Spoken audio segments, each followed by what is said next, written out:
Purdue now officially in the past. A date with Wisconsin up in Madison could determine the West Division this weekend, and it's early October. We'll talk about that tomorrow. But first, I want to give you my thoughts on my after further review of the Iowa win over Purdue this last weekend. I got a chance to watch the game back and kind of look at the fine details, evaluating each unit for this team. Of course, we did a live post-game show for 3+ hours with Coach Patterson on Saturday. If you missed that show, definitely check it out. I'll throw it up in the corner of the screen. Always a good time with Coach Patterson. And we'll be back with you this coming weekend. I'll be doing a live show following Iowa, Wisconsin Saturday. Coach Patterson will join me for a special belated version of the show on Sunday evening. He's doing a Missouri Valley Conference game on television. So it'll be a full weekend of post-game coverage following a huge game up in Madison. But as it relates to Iowa's 20-14 win over Purdue, we talked about this game at length. And did the second look at the tape reveal anything different, anything unique? Well, I'll give you my kind of grades overall of the three units. We first look at the offense. And of course, the big storyline leaving this game, Iowa scoring the 20 points, not a single catch by a wide receiver. That fact has been widely publicized. That's the first time that's happened since, I believe, the 1970s. So in other words, it did not happen during the Hayden Fry era, did not happen during the Kirk Ferentz era up until this past Saturday, at least with a win. They win this game in spite of the fact that not a single receiver caught a pass. Now, they're not targeting the receivers very much. We're talking wideouts. I think there were about 7 targets officially on Saturday, and there were more drops. But overall, very low target numbers, as always, with this offense, and that needs to be improved upon. We've talked about that at length. How about this? No catches by anyone but Eric All in the last 55 minutes of game time. Yes, there was one other catch by a non-tight end, a non-Eric All receiver in this game. That was Caleb Johnson on a short pickup in the first quarter, very early in that first quarter. But again, in the final 55 minutes of game time, there wasn't a single catch by anybody other than tight end Eric All. Now, I looked back at some of the throws from Deacon Hill, and the accuracy was about as I remembered. Nowhere close on a lot of those overthrows, and I have no doubt that he did have the yips, that he was nervous. Now, how much can he rein that in 1 week, especially going back to a place that he's familiar with? But it is a road test for Deacon Hill. He's never started a road game in college, never played, I don't believe, in a road game any snaps. He wouldn't have played against Iowa State this year, of course, and I don't believe had any snaps when he was up at Wisconsin. So this is going to be a new experience for Deacon Hill, but he wasn't anywhere close on those overthrows. So certainly footwork, mechanics, all those things are going to go into play here and come into play. But certainly Don Patterson talked about it on Saturday. Sometimes you got to get back to the basics, and I know Kirk Ferentz kind of brought us all back to the fact that it was his first career start. He kind of did have the yips and was nervous. I get that.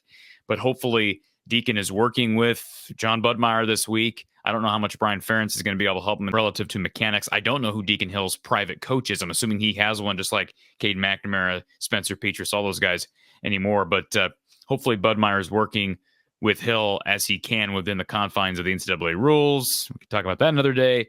And those are going to get corrected. Hopefully he can hit some targets, because he was bad as far as accuracy. 6 of 21 overall on the day. And there were a couple of drops, but those are horrid numbers for Deacon Hill. Pass protection was okay. I thought it was fine overall.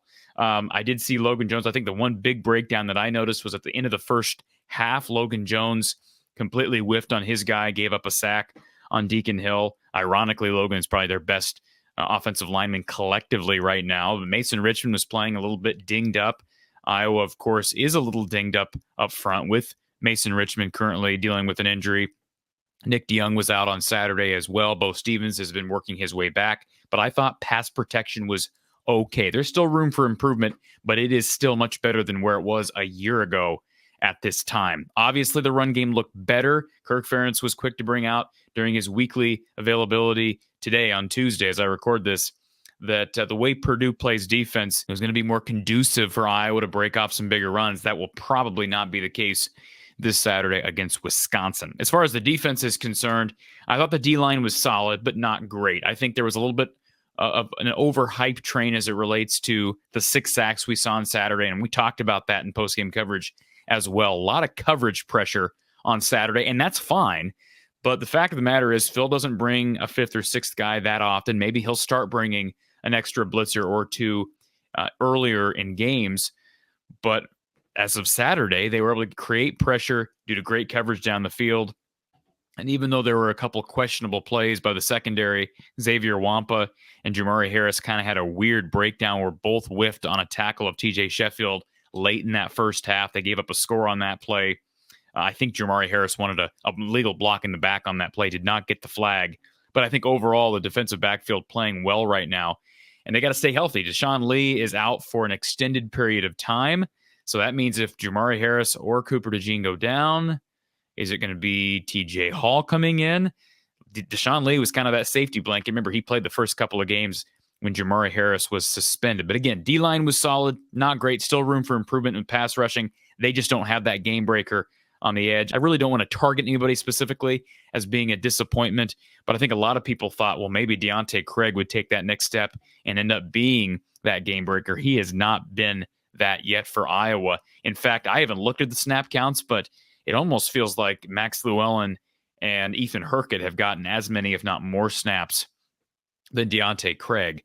And that might be a little bit of a disappointment. I think some people thought he'd take a step out on the edge. As far as special teams are concerned, Drew Stevens, he's got some bugaboos between the 40 and 45-yard mark. You could just say in the 40s. An unofficial stat here, he's 2 of 8 on 40 to 45-yard field goals, dating all the way back to his sophomore year of high school. 2 of 8. And he hasn't really missed anything outside of that range. Those are incredible numbers. Again, those are unofficial stats. Those are stats that were forwarded to me. Drew Stevens has got to work some things out in kind of that mid-range game. Certainly that could come back to bite Iowa in a big moment at some point during the season. And NFL scouts want to be able to see that you can make 40 to 50-yard field goals. You're not just good from 50-plus or inside of 40. And finally, Iowa did give up a long punt return to TJ Sheffield of about 50 yards. That will be something that LeVar Woods and company want to clean up. So between the blocked field goal and the Drew Stevens miss from 40-plus and then the 50-yard punt return by TJ Sheffield, plenty of work for that unit. And work all the way around. Iowa has got their hands full this Saturday against a very good rush offense, a very good rush defense, and a team that can throw the ball with a mobile quarterback in Tanner Mordecai. And it's always tough to play up in Madison. I'll be giving you my preview here in the coming 24 hours, plus a live show, Hawkeye Hangout, folks, Wednesday night. This Wednesday, if you're watching this Wednesday, it's tonight, 8 p.m. Central Time. Me, you, talking Hawkeye football. Join us live right here from the Hawkeye of the Storm, 8 p.m. Central for a live edition of Hawkeye Hangout. We'll talk to you then.